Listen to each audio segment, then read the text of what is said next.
Good morning to all. देखिए, शुरुआत से आप लोगों के साथ कुछ चीज़ें शेयर करती आ रही हूँ, खासकर वेजिटेबल्स के बारे में कि जो भी सब्जियाँ आपके यहाँ बिल्कुल जैविक तरीके से उग रही हैं, समझ लीजिए वो आपके खाने लायक हैं, क्योंकि प्रकृति ही उनको सपोर्ट करती है कि वो आपके यहाँ बहुत अच्छे से ग्रो हों और उस सीज़न में वो बिना किसी भी एफ़र्ट्स के वो ग्रो होती रहती हैं। बस आप एक बार मिट्टी अच्छी बना दीजिए, मिट्टी में जीवन पैदा कर दीजिए। लेकिन जैसे ही उस वेजिटेबल का या किसी भी फल का सीज़न जाता है, आप देखेंगे पौधे पर कीड़े लगने लग जाएंगे या फलों में कीड़े पड़ने लग जाएंगे, वो आपके खाने लायक नहीं रहेगा, क्योंकि प्रकृति खुद डिसाइड करती है क्या आपके लिए सही है क्या नहीं है। इसका एक सिंपल सा उदाहरण देती हूँ। देखिए, हर किसी के घर में इतनी जगह नहीं होती कि वो सारी सब्जियां या फल फूल उगा सकें, लेकिन हाँ, कुछ चीज़ें ऐसी होती हैं जो प्रकृति आपको एज ए गिफ्ट यानी उपहार के रूप में देती है, सिर्फ आपको पहचानना होता है। आज से पहले कितने ही लोगों ने, मतलब मेरे चैनल पे जुड़ने से पहले कितने ही लोगों ने इसको उखाड़ उखाड़ कर फेंका होगा वीड समझकर, क्योंकि हमारी एक बहुत ही गलत धारणा है कि पौधे में कुछ भी उग रहा है वो वीड है, उसे उखाड़ कर फेंक दो। लेकिन हम ये नहीं समझ पाते हैं कि प्रकृति ने अगर मिट्टी के अंदर उसको पैदा किया है तो किसी न किसी रीज़न से पैदा किया है। ये है कुल्फ़ा। कुल्फ़ा अमेजिंग एक वेजिटेबल है जो कि साग के रूप में बहुत लोग इसको कंज्यूम करते हैं, जिनको इसके औषधीय गुण पता हैं।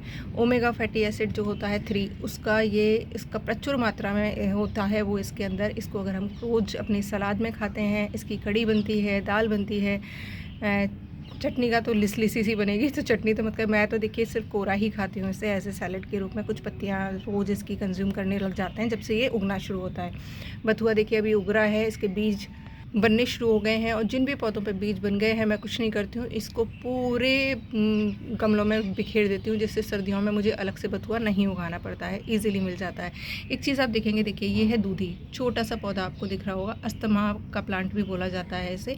मैंने देखिए सिर्फ इसे, वैसे तो बहुत सारी बीमारियों में काम आता है, मेरा सेपरेट वीडियो भी है इसके ऊपर, आपको मैं लिंक दे दूँगी, देख लीजिएगा।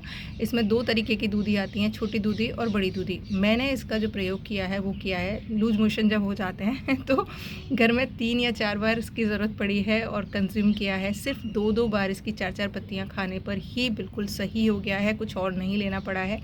तो ये है दूधी, अपने आप उगना शुरू होगा, क्योंकि देखिए गर्मियाँ जब स्टार्ट होती हैं तो लोगों को लू लगती है या इस तरीके की प्रॉब्लम, पेट संबंधित प्रॉब्लम शुरुआत हो जाती है। तो देखिए प्रकृति है, दूधी उगाना अपने आप शुरू हो जाएगा आपके गमलों में ना। और ये है भूमि आंवला। अब देखेंगे आप अपने गमलों में, नॉर्थ इंडियंस की मैं बात कर रही हूँ, इनके गमलों, सबके गमलों में ये छोटा सा पौधा जो है उगना शुरू हो जाएगा। ये है भूमि आंवला, जो कि लीवर के लिए रामबाण औषधि है।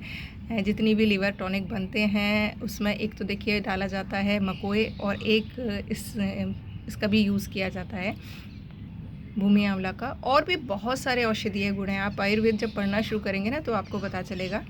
और ये है चंगेरी, जो जिस पे येलो कलर का फूल आता है, देखिए इसको ही मैंने बचपन से खाया है। पिंक फूल वाली को मैंने कभी नहीं खाया, मैंने देखा भी नहीं था दिल्ली आने से पहले उसको अपनी लाइफ में। मैंने इसी को देखा है, इसी को खाया है, और अब ये इन्फेक्टेड होना शुरू हो जाएगी, क्योंकि जैसे संतरा विटामिन सी का उसमें प्रचुर मात्रा में होता है, वो सर्दियों में आता है, ऐसे ही चंगेरी भी सर्दियों में उगती है। और अब देखेंगे थोड़े दिनों बाद ये अपने आप ख़त्म होना शुरू हो जाएगी, मिट्टी में इसके बीज सुरक्षित रहेंगे। जैसे ही अगला सीज़न आएगा ये अपने आप ग्रो होना शुरू हो जाएगी। वेजिटेबल्स में देखिए टमाटर बिल्कुल ख़राब हो गए, सारे पत्ते ख़राब हो गए उसके, तो मैं अब सारे पौधों को उनके पॉट्स को खाली कर दूंगी।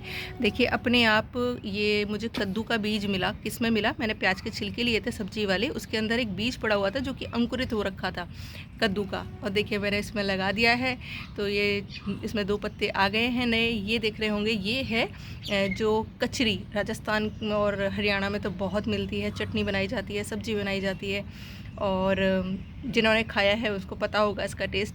ये मेरी एक बहुत ही प्यारी सी व्यूअर हैं कविता जी, उन्होंने मुझे इसकी कचरी भेजी थी एक्चुअली काफ़ी सारी, वो मैंने कचरी के बीज मैंने गमलों में डाल दिए थे, और अब देखिए ये हर गमले में ये पौधा उगेगा मेरे। और ये एकदम फ्री की सब्ज़ी है, क्योंकि देखिए अब पड़ेंगी तेज़ गर्मियाँ, तो मैं बहुत ज़्यादा सब्जियाँ नहीं उगाती हूँ, मेरे यहाँ टेरेस पर नेट नहीं है। तो जो सब्जियां इजीली ग्रो होंगी, जिसमें मैंने देखिए घिया लगाई है, तुरई लगाई है, और ये आप देख पा रहे होंगे कचरी अपने आप उग गई है, ज़्यादा नहीं लगाऊंगी, और लगाई है भिंडी, मिर्च लगा ली है, चौलाई देसी वाली अपने आप उगना शुरू हो गई है, तो इसको कंज्यूम करूँगी।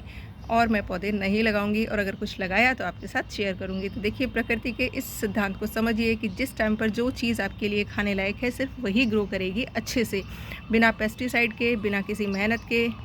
और ये चीज़ आप सभी पौधों पर देख सकते हैं, क्योंकि देखिए ये सिस्टम नहीं होता ना तो 12 महीने हर एक पौधा हरा भरा रहता, हर एक पौधे पर फल फ्रूट आते रहते नेचुरल तरीके से। देखिए, मैं केमिकल की बात नहीं करती, हाइब्रिड की बात नहीं करती।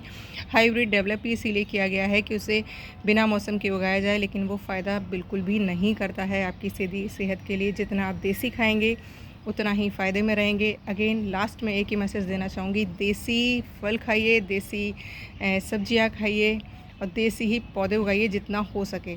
आपको बहुत ज़्यादा मेंटेनेंस नहीं करनी पड़ेगी। ये मेरा पर्सनल एक्सपीरियंस रहा है पिछले जब 2020 से मैं टेरेस पर गार्डनिंग कर रही हूँ तब से लेकर अब तक का। तो ये मैं अपने एक्सपीरियंस शेयर कर रही हूँ आप लोगों के साथ। आई होप आप लोगों को समझ आते होंगे और फॉलो भी करके देखिए। यकीन मानिए, बहुत ही शानदार रिजल्ट्स आते हैं।